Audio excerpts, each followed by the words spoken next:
ஓம் சாய்ராம். நல்லது நினைப்போம், நல்லதே நடக்கும். நம்ம 108வது நாள் தவணமஞ்சரி பாராயணம் செய்வதற்காக நர்மதா நதிக்கரை அகல்யா தேவி சன்னதிக்கு வந்திருக்கோம். மகேஸ்வர சேத்திரத்துக்கு தாஸ்கனு மகாராஜ் அவர்கள் எங்கே அந்த புனிதமான நூலை எழுதினாரோ அதே இடத்துக்கு நம்ம வந்துட்டோம். நர்மதா நதிக்கரைக்கு, அந்த புனிதமான சேத்திரத்துக்கு வந்துட்டோம்.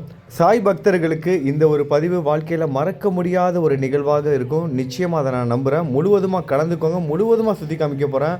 நீங்கள் ஆத்மார்த்தமாக தாஸ்கன் அவர்கள் எழுதிய அந்த மகேஸ்வர சேத்திரத்தில் அகல்யா தேவி சன்னதியை முழுவதுமாக சுற்றி பார்க்க போகிறீங்க. அதனால் இந்த பதிவை முழுவதுமாக பாருங்கள். ஆத்மார்த்தமாக நீங்களும் கலந்துக்கோங்க. எல்லாமே நல்லபடியாகவே நடக்கட்டும். நிறைய முக்கியமான விஷயங்கள் நிறைய இருக்குது. இப்போ நீங்கள் பார்த்துட்டு தான் அகல்யா தேவி சன்னதி. சின்ன சின்ன கிளிப்பிங்ஸ் மட்டும் நான் ஆரம்பத்திலே காமிச்சிடறேன். அப்போ தான் தெரியும் உங்களுக்கு இந்த வீடியோவில் என்னென்ன இருக்குது அப்படிங்கிறது. அதுக்காக தான் சின்ன சின்ன கிளிப்பிங்ஸாக உங்களுக்கு காமிச்சிக்கிட்டு இருக்கேன். முழுவதுமாக நம்ம கலந்துக்க போகிறோம். நீங்களும் ஆத்மார்த்தமாக என் கூடயே வர போகிறீங்க. இப்போ நான் தங்கி இருக்க என்னோடய ரூம்லேருந்து, ஹோட்டல் ரூம்லேருந்து வீடியோ எடுத்துக்கிட்டு இருக்கேன். இப்போ இங்கே தெரியுது பாருங்களேன் ஒரு கோவில். இந்த கோவில் தான் ராஜராஜேஸ்வர் கோவில், ஒரு சிவன் கோவில். இங்கே விஷ்ணுவோட இப்போ சன்னதியும் இருக்குது. அது மட்டும் இல்லாமல் சூரிய பகவான், சந்திர பகவான், விநாயகருக்குன்னு ஒரு சன்னதி, இந்த மாதிரி நிறைய ஸ்தலங்கள் இருக்குது. அந்த கோவிலுக்கும் போக போகிறோம். அதுக்கப்புறம் தான் நம்ம அகல்யா தேவி சன்னதிக்கு போக போகிறோம். அதுக்கப்புறம் நம்ம நர்மதா நதிக்கரையும் பார்க்க போகிறோம். நிறைய விஷயங்கள் இந்த பதிவு முழுவதுமாக இருக்குது. அப்புறம் நம்ம சாய் குடும்பத்துக்காக நர்மதா நதி அந்த புண்ணிய தீர்த்தத்தையும் நம்ம சாய் குடும்பத்துக்காக எடுத்துகிட்டு வர போகிறோம். எடுத்துகிட்டு நம்ம சாய் பக்தர்களுக்கு யார் யாருக்கு தேவையோ அவங்க எல்லாருக்கும் நம்ம அனுப்பி வைக்க போகிறோம். இது எல்லாமே நடக்க போகுது. சரி, அதெல்லாம் அதுக்கப்புறம் பார்த்துக்கலாம்.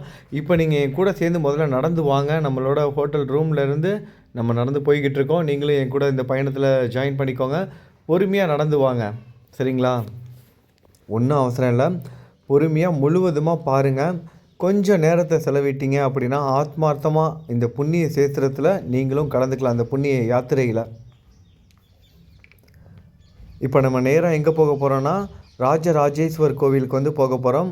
நர்மதா நதிக்கரையில் அகல்யா தேவி சன்னதி பக்கத்துலேயே இருக்கிற ராஜராஜேஸ்வர் கோவில். இந்த ஹோட்டலில் தான் நம்ம ஸ்டே பண்ணியிருக்கோம். இங்கேருந்து தான் நடந்து போயிட்டுருக்கோம். நம்மனா வேறு யாரும் கிடையாது. நான் மட்டும்தான். என் கூட வீடியோ பார்க்குற நீங்கள், அவ்வளோதான். வேறு யாரும் என் கூட வரலை. நீங்கள் மட்டும்தான் வந்திருக்கீங்க. அதாவது வீடியோ பார்த்துட்டு இருக்க உங்களை தான் நம்மன்னு சொல்லிக்கிட்டு இருக்கேன். ஏன்னா அந்த உணர்வோடு தான் நான் ஒவ்வொரு இடத்துக்கும் போய்கிட்டு இருக்கேன். நம்ம சாய் பக்தர்கள் தான் ஆத்மார்த்தமாக என் கூட வந்துக்கிட்டு இருக்காங்க. அப்படியே பொறுமையாக நடந்து வாங்க. இது நல்ல மலை பிரதேசம். அதனால் பார்த்திங்கன்னா மேடு பள்ளமாக தான் இருக்கும். நம்ம இறங்கி போய்கிட்டு இருக்கோம். காலை பார்த்து வைக்கணும், இல்லைனா வலிக்கிறோம். 2 இடத்துல நானே ஸ்லிப் ஆகிட்டேன். நல்ல வேளை கீழே விழுகலை. சரி வாங்க, இப்போ நம்ம கோவிலுக்கு போகலாம். நல்ல வேளையாக கோவிலில் நிறைய சன்னதிகளை வீடியோ எடுக்கிறதுக்கு அலோவ் பண்ணாங்க. ராஜராஜேஸ்வர் அவங்கள மட்டும்தான் வீடியோ எடுக்க முடியல. மற்றபடி விஷ்ணுவோட சன்னதியாக இருக்கட்டும், அப்புறம் சூரிய பகவான், சந்திர பகவான், இந்த மாதிரியான சன்னதிகள்லாம் எடுக்க முடிஞ்சது. முக்கியமான சிவலிங்கங்களும் வீடியோ எடுக்க முடிஞ்சது. மூலவர் மட்டும்தான் எடுக்க முடியல. ஆனால் கொஞ்சம் தூரமாக இருந்து அந்த கருவறையை மட்டும் வீடியோ எடுக்க முடிஞ்சது. அநேகமாக ரெக்கார்ட் ஆகிருக்கும்னு நினைக்கிறேன். பதிவில் மூலவர் தெரிவாருன்னு நினைக்கிறேன். பார்ப்போம் எப்படின்னு. நான் இப்போ வீடியோ எடுத்ததுக்கு அப்புறமாக தான் உங்ககிட்ட பேசிகிட்டு இருக்கேன். தனியாக வாய்ஸ் ரெக்கார்ட் பண்ணி இதில் ஜாயின் பண்ணியிருக்கேன். வீடியோ எடுக்கும்போது நான் பேசலை. வீடியோ எடுத்ததுக்கு அப்புறமா தான் வாய்ஸ் ரெக்கார்டிங்கில் வாய்ஸ் ஆட் பண்ணேன். இப்போ நம்ம முதல்ல விஷ்ணு பகவானை தான் தரிசிக்க போகிறோம். விஷ்ணுவோட ஒரு அவதாரம்னு சொல்கிறாங்க. இந்த சாமி பேர் சொன்னாங்க, அவங்க ஹிந்தியில் சொன்னாங்க. அதனால் எனக்கு சரியாக புரியல. ஆனால் விஷ்ணு தான் இவங்க. கையில் சங்கு சக்கரம் எல்லாமே வச்சுருக்காங்க. நம்ம முதல்ல விஷ்ணுவை பார்க்க போகிறோம். நீங்களும் ஆத்மார்த்தமாக சாமி கும்பிட்டுக்கோங்க.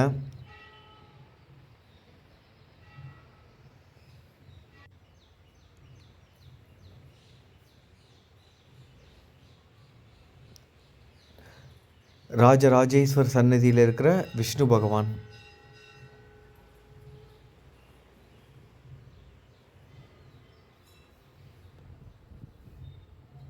மணி அடிச்சுக்கோங்க. நீங்களும் உங்களுக்காக நான் மணி அடிக்கிறேன். கீழே விழுந்து தொட்டு கும்பிட்டுட்டு இப்போ நம்ம பிரசாதம் வாங்கிக்கலாம். விஷ்ணு கோவில்னாலே துளசி தீர்த்தம் தான் பிரசாதம். கூடவே கற்கண்டு மிட்டாயும் கொடுக்குறாங்க. அதையும் 2 வாங்கி வாயில் போட்டுக்கலாம். ஓகே, துளசி பிரசாதமும் கிடச்சிருச்சு, துளசி தீர்த்தமும் கிடச்சிருச்சு, கற்கண்டு பிரசாதமும் கிடச்சிருச்சு. இப்போ விஷ்ணு சன்னதியை முழுவதுமாக என் கூட சேர்ந்து நீங்களும் சுற்றி வாங்க. முடிஞ்ச வரைக்கும் கேமராவை ஆட்டாமல் தான் பொறுமையாக தான் நடந்தேன். ஏன்னா நிறைய பேருக்கு நடந்துக்கிட்டே வீடியோ எடுக்கும்போது அதை பார்க்குறது கஷ்டமாக இருக்குது, தலைவலிக்குது அப்படிங்கிற மாதிரி சொன்னாங்க. அதனால் முடிஞ்ச வரைக்கும் கொஞ்சம் பொறுமையாக தான் நடந்திருக்கேன். அப்போ தான் ரொம்ப ஷேக்கிங் இல்லாமல் இருக்கும்.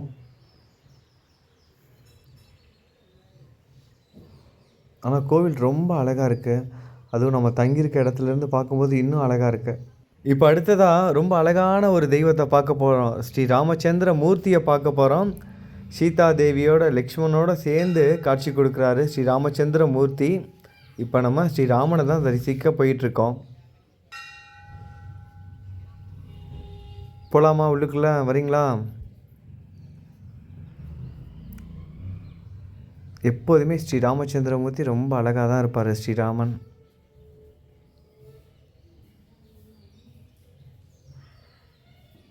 இந்த தடவை நம்மளோட சாய் நம்ம ராமநவமிக்கு கொடுத்த புது ட்ரெஸ்ஸை வேறு வாங்கிக்கிட்டாரு, ஏற்றுக்கிட்டாரு.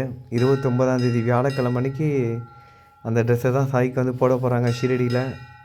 ரொம்ப சந்தோஷமாக இருக்குது. ஸ்ரீ ராமச்சந்திரமூர்த்தி, லக்ஷ்மண், அப்புறம் சீதா தேவியோட காட்சி கொடுக்குறாரு பாருங்கள்.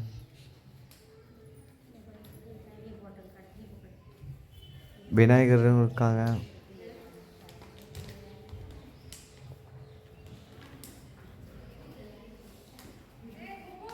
சாமி கும்பிட்டுக்கோங்க.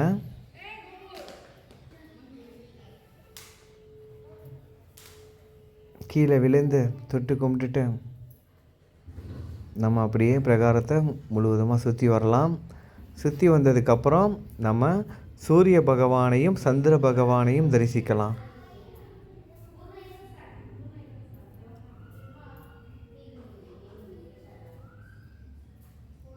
பொறுமையாக சுற்றி வாங்க.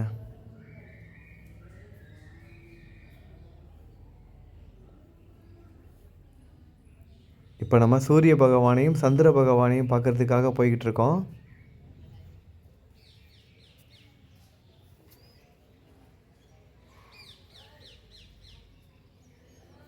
அதுக்கு முன்னாடி இங்கே ஒரு சிவலிங்கம் இருக்கு. நம்ம சிவனை தொட்டு கும்பிட்டுட்டு நம்ம அப்படியே நம்ம சந்திர பகவானையும் சூரிய பகவானையும் பார்க்க போகலாம்.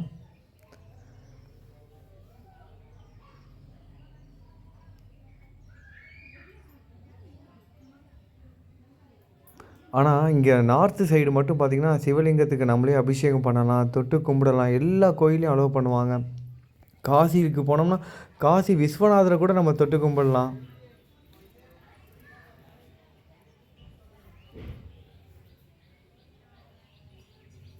ஆனால் உலகத்தில் பெருமாளை வந்து பண்டரிபுரத்தில் மட்டும்தான் தொட்டு கும்பிட முடியும். வேறு எங்கேயும் பெருமாள் பக்கத்துலேயே விட மாட்டாங்க நம்மளை. பண்டரிபுரம் மட்டும்தான் பெருமாளை தொட்டு கும்பிட முடியும். நான் நிறைய முறை சொல்லியிருக்கேன். அங்கே வந்து பார்த்திங்கன்னா பக்தி அதிகமாக இருக்கும், ஆச்சாரம் கம்மியாக இருக்கும். பக்தி ரொம்ப அதிகம் அங்கே இருக்க மக்களுக்கு.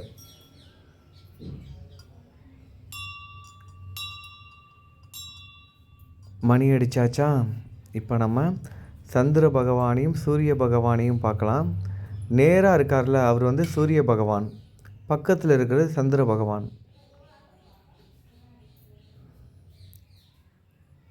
இவங்க சந்திரன்.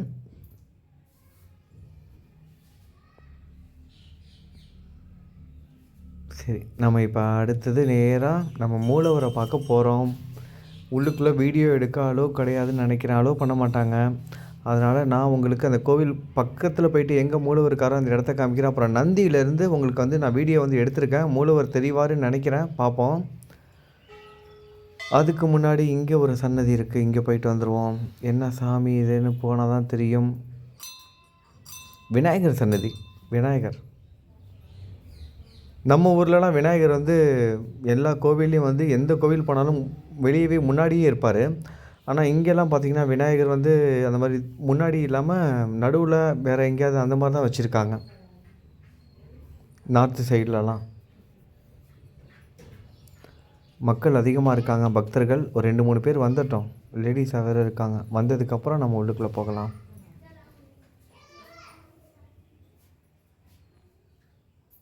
விநாயகரை வணங்கிக்கோங்க, தொட்டு கும்பிட்டுக்கோங்க.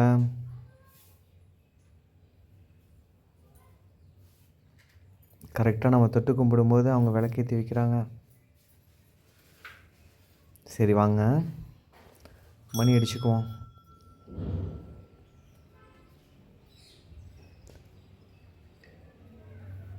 இங்கே தான் ராஜராஜேஸ்வர் இருக்கார். சிவபெருமான் மூலவரோட இடம் இது தான்.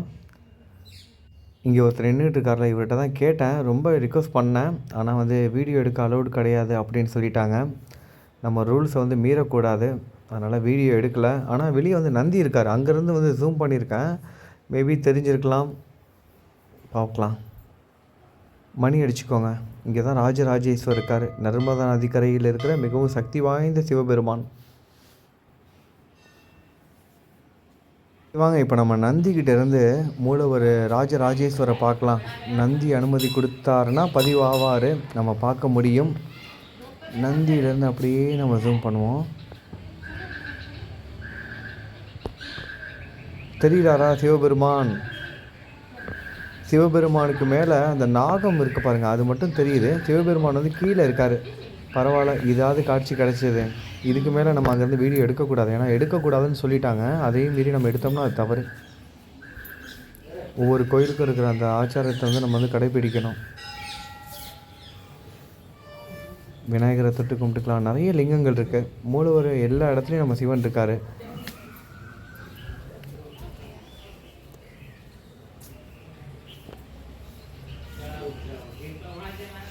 இங்கேயும் ஒரு சிவபெருமான் இருக்கார். இந்த நந்தி ரொம்ப அழகாக இருந்தது. நம்ம தமிழ்நாட்டு சைடு தான் இந்த மாதிரி சிற்பக்கலையோடு ரொம்ப அழகாக இருக்கும். ஆனால் இங்கேயும் பார்த்தேன், ரொம்ப ஆச்சரியப்பட்டு போனேன். இது மட்டும் இல்லை, அகல்யாதேவி சன்னதி வந்தீங்கன்னா ரொம்ப பிரம்மாண்டமாக இருக்கும் அந்த கோட்டையெல்லாம்.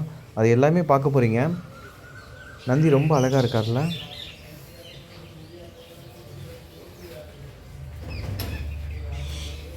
வில்வ இலை வச்சுருக்காங்க நந்தி மேலே. வில்வ இலையோட மகிமையெல்லாம் நம்ம இனிமேல் தான் பார்க்க போகிறோம் குரு சரித்திரத்தில். குரு சரித்திரம் கேட்டுட்ருக்கீங்களா?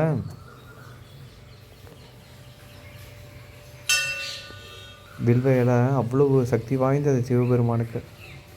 சும்மா அதை கையில் வச்சாலே நமக்கு வந்து நம்ம செய்த பாவம்லாம் போயிடுமா. ரொம்ப இன்ட்ரெஸ்டிங்காக இருக்க போகுது வரப்போகிற நாட்களில் குரு சரித்திரம். கோவில் அவ்வளோ அழகாக இருக்கும் இந்த ராஜராஜேஸ்வர் கோவில்.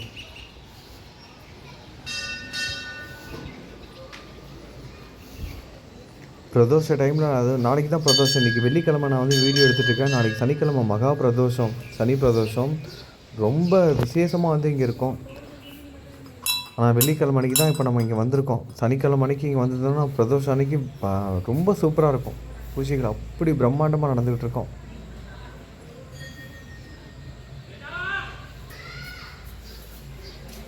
நிறைய சன்னதிகள் இருக்குது.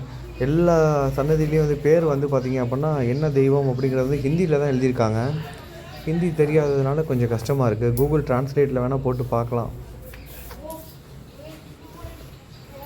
ஆனால் இங்கே சன்னதியில் நேமும் வந்து போடலை. இங்கே இருக்கிற மக்களுக்கும் வந்து பார்த்திங்கன்னா எல்லாருமே வந்து ஹிந்தி தான் பேசுகிறாங்க. இங்கிலீஷில் கேட்டாலும் அவங்களுக்கு பதில் சொல்ல தெரியல, சொல்ல மாட்றாங்க.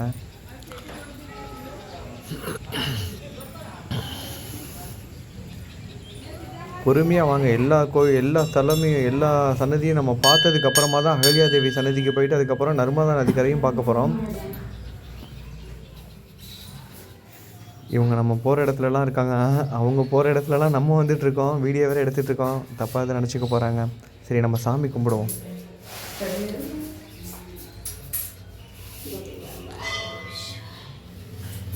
விஷ்ணு பகவான் தான் கையில் சங்கு சக்கரம் வச்சுருக்காரு.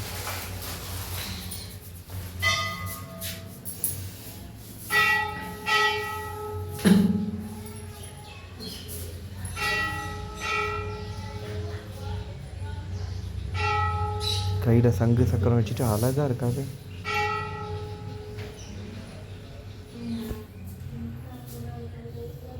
சிவலிங்கமும் இருக்குது, தொட்டு கும்பிட்டுக்கோங்க.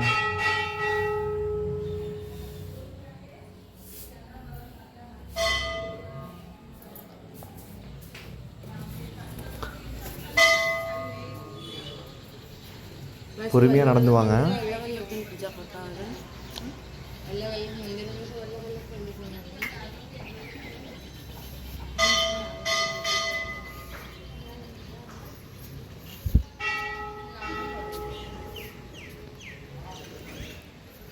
எவ்வளவு சன்னதி இருக்குது பார்த்தீங்களா? எவ்வளோ தெய்வங்கள் ஒரே இடத்துல இருக்காங்க. நான் இந்த கோவிலுக்கு இது வந்து 2வது முறை வரேன். வரும்போது ராஜராஜேஸ்வர் சிவன் கோவில்னு சொன்னாங்க. சரி சிவன், நந்தி மட்டும் இருப்பாங்கன்னு பார்த்தா பெருமாள் இருக்கார், இவர் சந்திர பகவானுக்குன்னு தனியாக இருக்குது, சூரிய பகவான் இருக்காங்க, கூடவே விநாயகருக்கு ஒரு சன்னதி இருக்குது, எல்லாமே இருக்காங்க உள்ளுக்குள்ள.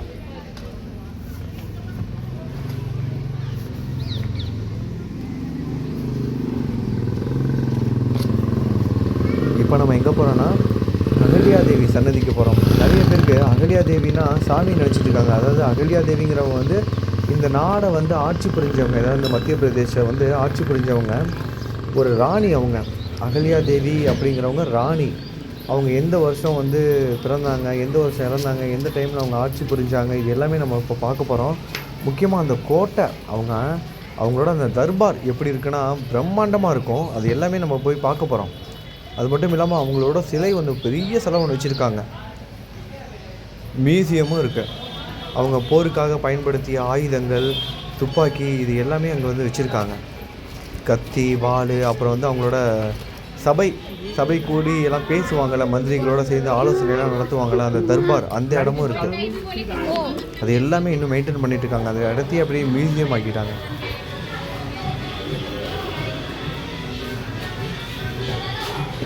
அப்படியே நம்ம லெஃப்ட் சைடு திரும்பினோம்னா அப்படியே நம்ம வந்து நர்மதா நதிக்கரைக்கு போயிடலாம். கீழே இறங்கினோம்னா நர்மதா நதிக்கரை தான்.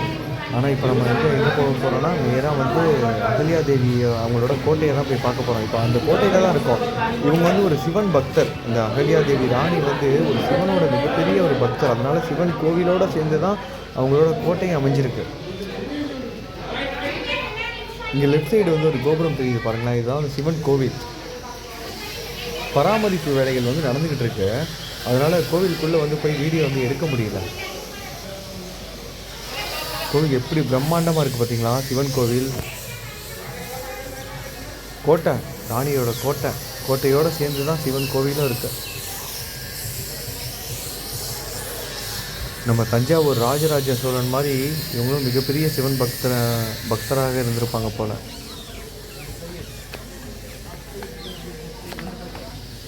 இவங்களோட அந்த சிலையை பார்த்தாலே தெரியும். கையில் வந்து ஒரு பெரிய சிவலிங்கத்தை வச்சுக்கிட்டு தான் அந்த சிலையே இருக்குது. அதுலேருந்தே நம்ம தெரிஞ்சுக்க முடியும் அவங்க எவ்வளோ பெரிய சிவன் நம்பிக்கையோடு வாழ்ந்துருப்பாங்க அப்படிங்கிறது.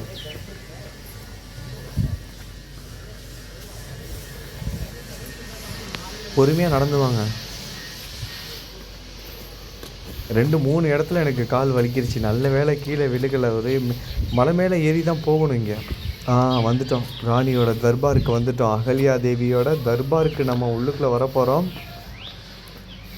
கற்பனை பண்ணி பார்த்துக்கோங்க, அந்த காலத்தில் எப்படி இருந்திருக்கும். காவலாளிகள்லாம் இருந்திருப்பாங்க. இந்த மாதிரி நம்ம பாட்டு நுழைய முடியுமா?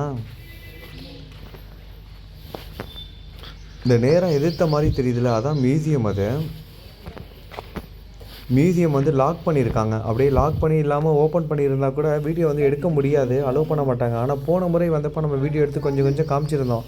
ஆனால் வீடியோ எடுக்கக்கூடாது இங்கே.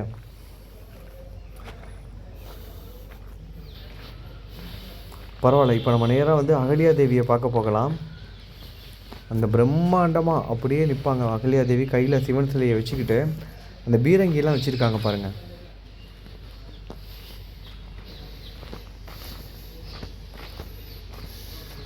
நேராக இப்போ நம்ம எங்கே போக போகிறோம்னா அகல்யாதேவியை பார்க்க போகிறோம். அவங்களோட தர்பாரில் தான், அவங்களோட அந்த கோட்டையில் தான் இருக்கும்.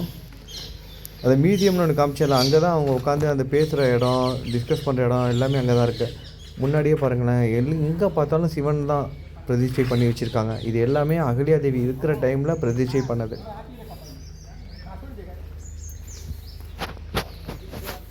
இவங்க தான் அகல்யாதேவி. நிறைய நண்பர்கள் அகல்யாதேவினா சாமி அப்படின்னு நினச்சிட்டு இருக்காங்க. ஆனால் இவங்கள சாமியாக தான் கும்புறாங்க இங்கே இருக்க மக்கள். அது மாதிரி வீர சிவாஜியும் அப்படி தான், சாமி மாதிரி தான் அவரையும் வந்து பார்க்குறாங்க. மராட்டி மக்களுக்கெல்லாம் வீர சிவாஜினா உயிரே விட்டுருவாங்க. நம்ம எங்கே போனாலும், இங்கே ஷீரடிக்கே நீங்கள் வந்தீங்கன்னா கூட பாபா சிலை எந்த அளவுக்கு விற்கிறாங்களோ அதே அளவுக்கு வீர சிவாஜி சிலையும் வந்து வச்சுருப்பாங்க. எல்லா கடையிலையும் சிவாஜியோட சிலை வந்து இருக்கும். மராட்டி மக்கள் இங்கே மத்திய பிரதேசத்தில் அகல்யாதேவி வந்து ஒரு தவிர்க்க முடியாத ஒரு ஆளுமையாக இருந்திருக்காங்க அந்த காலத்தில். நிறைய பேர் கூட நின்று ஃபோட்டோலாம் எடுத்துக்கிட்டு இருந்தாங்க. இப்போ தான் கொஞ்சம் கூட்டம் கம்மியானது. அப்போ தான் நான் வீடியோ எடுக்க ஆரம்பித்தேன். ஒருத்தர் மட்டும் வீடியோ எடுத்துகிட்ருக்காரு. கையில் சிவன் வச்சுருக்காங்க பார்த்தீங்களா, சிவலிங்கம். இந்த சிலைக்கு கீழேயே வந்து எழுதியிருப்பாங்க அவங்க எப்போ பிறந்தாங்க, அவங்களோட முழு பெயர் என்ன, எப்போ ஆட்சி புரிஞ்சாங்க அப்படின்னு. இந்த நீங்கள் பார்த்தீங்கன்னா தெரியும் உங்களுக்கு. மகாராணி தேவி அகல்யாபாய் ஹோல்கர் அவங்களோட முழு பெயர். அவங்க பிறந்த வருடம் வந்து 1725 மே மாதம் 31ஆம் தேதி. இறந்தது ஆகஸ்ட் 13 1795. கிட்டத்தட்ட 70 வருடம் வந்து உயிரோடு இருந்திருக்காங்க. அவங்க ஆட்சி புரிந்த வருடம் வந்து 1767லேருந்து 1795 வரைக்கும், 1767லேருந்து 1795 வரைக்கும் வந்து மகாராணியாக வந்து ஆட்சி புரிஞ்சிருக்காங்க. மகாராணி அகல்யா தேவி கம்பீரமாக நிற்கிறாங்க சிவனை வச்சுக்கிட்டு.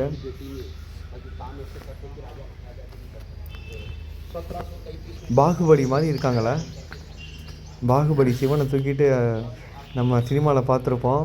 அந்த மாதிரி அகல்யா தேவி வந்து கம்பீரமாக இருக்காங்க.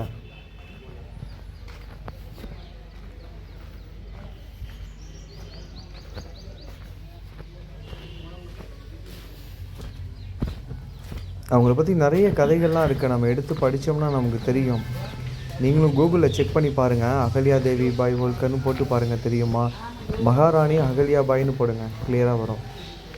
எவ்வளவு கம்பீரமான ஒரு கோவிலை கட்டியிருக்காங்க பார்த்தீங்களா. நம்ம ராஜராஜ சோழன் மாதிரி மிகப்பெரிய பக்தராக இருந்திருக்காங்க. கோவிலுக்காக இவ்வளவு சிரமம் எடுத்து கட்டியிருக்காங்க. இதெல்லாம் எத்தனை வருஷம் ஆயிருக்கு அந்த கோவிலெல்லாம் கட்டி முடிக்கிறதுக்கு. எத்தனை பேர் வேலை செஞ்சுருப்பாங்க. சரி வாங்க, இப்போ நம்ம நர்மதா நதிக்கரைக்கு போகலாம். அப்படியே பொறுமையாக நடந்து வாங்க. நான் வீடியோவை கட் பண்ணி நேராக ரிவரை காமிச்சிடுவேன், நதியை காமிச்சிடுவேன். ஆனால் நீங்களும் நடந்து வர மாதிரி உங்களுக்கு ஒரு உணர்வு வரணும் அப்படிங்கிறதுக்காக தான் எந்த ஒரு விஷயத்தையும் நான் கட் பண்ணாமல் அப்படியே நான்ஸ்டாப்பாக அந்த வீடியோ எடுத்துகிட்டு போயிட்டே இருக்கேன். எந்த ஒரு எடிட்டும் பண்ணல. அப்படியே வந்து அந்த கிளிப்பிங் பார்த்திங்கன்னா ஒரே ஷூட்டில் வந்து எடுத்தது. அதே மாதிரி இப்போ நம்ம ஷிரடியை சுற்றி பார்த்தோம்னா அதுவும் பார்த்திங்கன்னா ஒரே வீடியோ தான், 50 நிமிஷம் நான்ஸ்டாப்பாக சிங்கிள் ஷாட்டில் எடுத்த வீடியோ அது.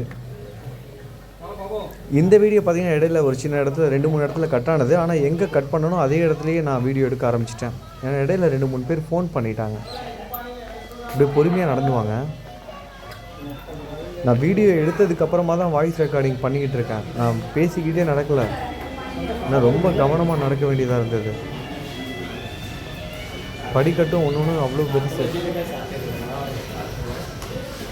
இந்த இடத்துல தான் கீழே பாருங்கள், இந்த இடத்துல கீழே இறங்கும்போது தான் கால் நல்லா வலிக்கி விட்டுருச்சு. நல்ல வேலை கீழே விழுகலை, உட்காந்துட்டேன் அப்படியே. உங்களுக்கு தெரியும் கேமரா ஷேக்காகவும் பாருங்கள். பார்த்து சிரிக்கிறாங்க அந்த அம்மா.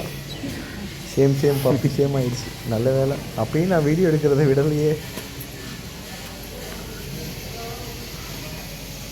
இங்கே வந்து ஒரு சிவன் சந்நிதி இருக்கு, இங்கேயும் ஒரு சிவன் சந்நிதி இருக்கு. ஆனால் வந்து லாக் பண்ணி தான் வச்சுருக்காங்க. கோவில் மெயின்டெனன்ஸ் நடந்துகிட்ருக்கு போல. டைம் ஆகலை, ஆனால் லாக் பண்ணிட்டாங்க. நேராக ஒரு கேட் தெரியுது பாருங்களேன். அதில் நேராக பார்த்தீங்கன்னா அப்படியே வந்து என்னென்னா நர்மதா ரிவர். ஜூம் பண்ணி காமிக்கிறேன் பாருங்கள், எப்படி இருக்குது பார்த்தீங்களா. நதி வற்றாத ஜீவ நதி. வெயில் காலம், இந்த வெயில் காலத்துலேயும் தண்ணி இவ்வளோ போய்கிட்டு இருக்கு. அப்போனா மழை காலத்தில் தண்ணி எவ்வளோ போகும் யோசிச்சு பாருங்கள். சரி வாங்க நம்ம நர்மதா நதிக்கரைக்கு போகலாம். அப்படியே என் கூட சேர்ந்து நீங்களும் ஆத்மார்த்தமாக நர்மதா நதிக்கரைக்கு வாங்க. அங்கே போயிட்டு நம்ம அங்கே இருக்கிற மீன்களுக்கு வந்து உணவும் வந்து கொடுக்க போகிறோம். அதுலேயும் கலந்துக்கோங்க. இனிமேட்டு நான் பேச மாட்டேன். நர்மதா நதிக்கரையில் மக்கள் எல்லாரும் கொண்டாட்டமாக கொண்டாடிக்கிட்டு இருக்காங்க, சந்தோஷமாக இருக்காங்க. நம்மளும் அந்த சந்தோஷத்தில் வந்து ஒருத்தராக நம்மளும் ஆத்மார்த்தமாக கலந்துக்கலாம். முழுவதுமாக பாருங்கள், சந்தோஷத்தை அனுபவிங்க. நல்லது நினைப்போம், நல்லது நடக்கும். ஓம் சாய்ராம்.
तू आगे जा कब आया तू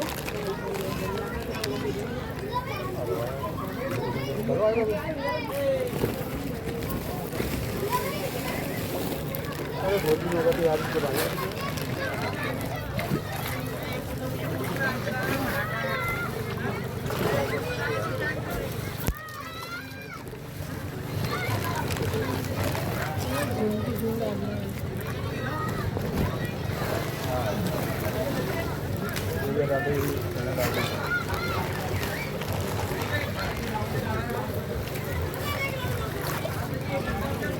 तेरा फोन कहाँ है?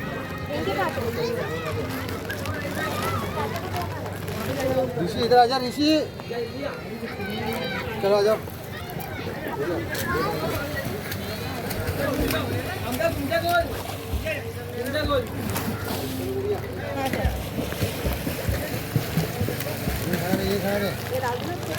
गाड़ी में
Thank you.